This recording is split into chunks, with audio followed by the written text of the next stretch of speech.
In today's video, I'm going to teach you how to use plugins in Figma effectively and efficiently. Figma is a versatile and popular design tool that many designers use for its collaborative features, and using plugins can significantly enhance your workflow.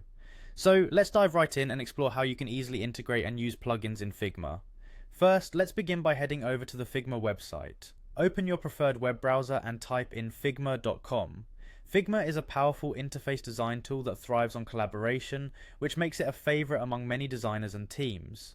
Once the website loads, you'll see the interface prompting you to take the next step, logging in. If you already have a Figma account, simply click on the login button at the top right corner of the page. Enter your credentials and you'll be directed to the Figma home screen.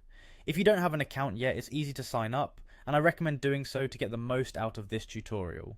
Once you're logged in, you'll find yourself on the home page. This is essentially your command center within Figma, where you can access all your projects, designs, and drafts. From here, navigate to the design section. Clicking on design will take you to your workspace, where you can begin to explore the options Figma offers for designing and prototyping. With the design workspace open, your next step is to click on the action option. This is where you can perform various functions to enhance your design process. It's a simple yet crucial step to accessing some of the more advanced tools available.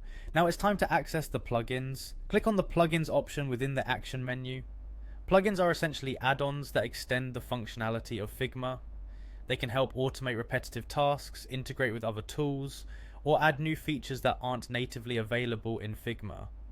There's a whole library of plugins you can explore based on your specific needs, everything from dynamic data integration to adding specific design elements with ease. Once in the plugins menu, you can start searching for plugins that suit your needs. The library is vast and can seem overwhelming at first, but take some time to explore or consider what tasks in your workflow you wish to streamline or enhance. And there you have it, you've successfully learned how to access and use plugins in Figma. This process will allow you to optimize your design workflow, making your work not only more efficient but also more enjoyable. Don't forget to explore the plugin community regularly, as new tools and updates are continually being added. Thank you for watching, and happy designing.